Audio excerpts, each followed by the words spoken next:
Sam ramie की Spiderman आपको पसंद आई तो बिलीव मानो ये फिल्म आपको पसंद आएगी। बहुत लंबा सफर तय कर लिया है स्पाइडरमैन ने। फ्रॉम मैं सारी स्पाइडरमैन मूवी को अगर कंबाइन करके देखूं तो एक बहुत अच्छा पैटर्न हमें नजर आता है। ठीक है, from the first movie Sam ramie की स्पाइडरमैन, उससे शुरू करके हम एंड तक जाएंगे और डिस्कस करेंगे कि इस फिल्म का ये फिल्म इतनी ज्यादा पसंद क्यों आ रही है और हमें अभी तक स्पाइडरमैन इतना ज्यादा भाया क्यों नहीं। देखो, आप भी इस चीज को मानते हो और मैं भी मानता हूं कि सैम रैमी का स्पाइडरमैन सबसे बेस्ट स्पाइडरमैन था अभी तक की आई हुई सारी मूवीज में। उसके कुछ रीजंस हैं और उसके बारे में हम आज थोड़ा सा डीप डाउन जाकर बात करेंगे कि कैसे, क्या, क्यों और किस लिए हमें वो कैरेक्टर इतना ज्यादा पसंद है, वो स्पाइडरमैन इतना ज्यादा पसंद है। और आज जो टॉम हॉलैंड की फिल्म आई है मार्वल यूनिवर्स का स्पाइडरमैन अब पसंद क्यों आ रहा है, इसके बारे में पूरी बात होगी। तो शुरू करते हैं इस वीडियो को। तो देखो, सैम रैमी का स्पाइडरमैन बहुत हद तक कॉमिक से बहुत मेल खाता है, क्योंकि जब हम बात करेंगे लोनलीनेस की, मतलब अकेलेपन की, तो स्पाइडरमैन के जीवन में वो बहुत है, बहुत ही बहुत है। मतलब हर एक कॉमिक बुक उठा के देख लीजिए, उसकी उत्पत्ति, बहुत बड़े बड़े शब्द बोल रहा हूं मैं, उसकी उत्पत्ति ही किसी को खोने से हुई है। That is called Spiderman. क्योंकि हम देखते हैं पहली मूवी स्पाइडरमैन में, जब हमने पहले बड़े पर्दे पे स्पाइडरमैन को देखा, वहां उसकी शुरुआत ही उस चीज से होती है कि जब अंकल बेन मरते हुए कहते हैं कि बड़ी ताकतों के साथ बड़ी जिम्मेदारियां आती हैं, और यहां से उसकी उत्पत्ति होती है। किसी को खो के फिर वो स्पाइडरमैन बनता है और सारी चीजें होती हैं, जो कि एक सीरियस जोन था। अब हमें सैम रैमी की स्पाइडरमैन क्यों पसंद है, टॉपिक पे आते हैं। हमें पसंद इसलिए है क्योंकि सैम रैमी के स्पाइडरमैन एक सीरियस स्पाइडरमैन था। उसमें जोक्स कम थे, सारी चीजें कम थी, और एक तरह से देखा जाए तो उसमें सीन बहुत ही इम्पैक्टफुल थे। ऐसा नहीं है आपकी स्पाइडरमैन में नहीं है, बट हाँ, वो हम काफी रिलेट कर पाते थे उस चीज से कि यार एक पर्सन जो स्पाइडरमैन है, मतलब हाँ पीटर पार्कर, उसकी जिंदगी में बहुत सारी प्रॉब्लम्स थी, फिर भी वो लोगों की मदद करने से पीछे नहीं हटता था, जो स्पाइडरमैन का कोर है। और हमने जब मार्वल में इस चीज को देखा, तो मार्वल में जो स्पाइडरमैन की उत्पत्ति है या जो हमें दिखाया गया, वो दिखाया गया हाई स्कूल से। अब हाई स्कूल का स्पाइडरमैन सीरियस तो होने से रहा, तो वो थोड़ा सा मस्ती मजाक और थोड़ा सा चुलबुला सा हमें देखने को मिला, जो कि स्वाभाविक भी है। तो रिसेंटली इस फिल्म में जो हमें स्पाइडरमैन देखने को मिलता है, ये वही स्पाइडरमैन है, उसी तरह का स्पाइडरमैन है जिस तरह के स्पाइडरमैन को हमने सैम रैमी की फिल्म में देखा था।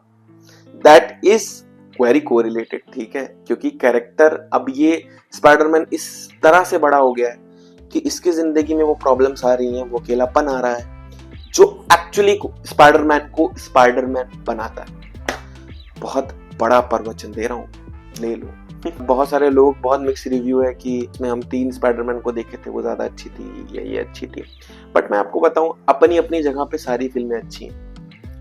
बट बात ये होती है किसी कैरेक्टर से आप ज्यादा कनेक्ट करते हो, जिसी से कम करते हो। कॉन्सेप्ट ही यही है। अब आप वैरायटी ऑफ चीजें देखो तो एवेंजर्स में 7-8 कैरेक्टर्स थे उस वक्त 2012 में।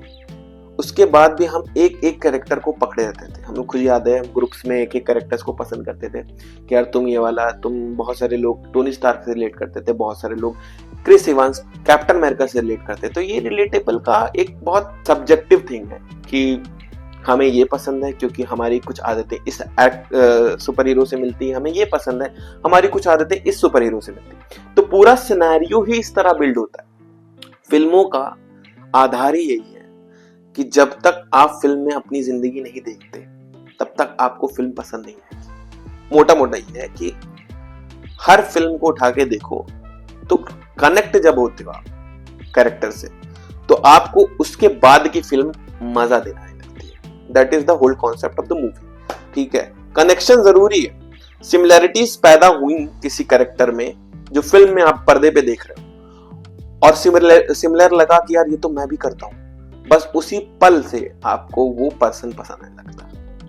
तो बहुत सारी चीजें इसमें हैं एंड इवेंचुअली मुझे फिल्म बहुत ज्यादा पसंद आई। स्टोरी का क्या कहना, क्योंकि सेटअप जब होता है तो किसी बड़ी चीज की तरफ हम बढ़ रहे हैं, डूम्सडे की तरफ हम बढ़ रहे हैं, तो बहुत सारी फिल्म आएगी जो कहीं ना कहीं राइटर के लिए टफ चीज होती है, लिखना, कनेक्ट करना, तो वो सब चीजें हम इसमें देखेंगे। देखो बहुत सारे लोग मेरी बात से एग्री करेंगे कि हल्क का उतने समय दिखना, जितना स्क्रीन टाइम था उसका इस मूवी में, वो इनफ था। मतलब मैं कहूंगा कि वो तब भी बहुत ज्यादा था। ठीक है, क्यों? अब देखो हम, आई नो कि 8 साल बाद हमें वो वापस से वो हल्क मिला देखने को जो हम देखना चाहते थे, जिस हल्क को हम बहुत मिस कर रहे थे, उस हल्क को हमने देखा। द पॉइंट इज कि अगर हल्क अपने एग्रेशन या अपने गुस्से में या अपने जोन में जाता, उस पॉइंट से, वहां से अगर हल्क गुस्साता, बिलीव मानो, फिर वहां से मूवी स्पाइडरमैन की मूवी नहीं रह जाती, वहां से वो पिक्चर हल्क की पिक्चर होती। आप नहीं कंट्रोल कर सकते थे, क्योंकि अगर उसका और गुस्सा दिखता तो हमें फिर उसका कंक्लूजन भी देखना होता कि वो कैसे शांत हुआ अचानक से। नहीं नहीं नहीं नहीं, अचानक से नहीं। और जो भी जोन था यार, उसने पूरा, जितनी देर उसकी प्रेजेंस रही, उसने फाड़ दिया, सब कुछ बराबर कर दिया।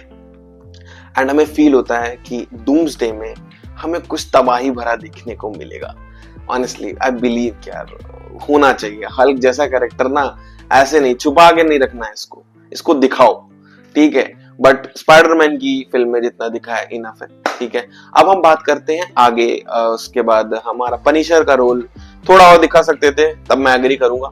ठीक है, एंड उसके बाद हमें विलन भी विलन नहीं था, ऑनेस्टली बताऊं, वो भी एक ग्रे शेड था, ग्रे शेड कैरेक्टर था। नाइस, सब कुछ बहुत अच्छा लिखा गया है, क्योंकि अब ये बिल्डअप हो रहा है।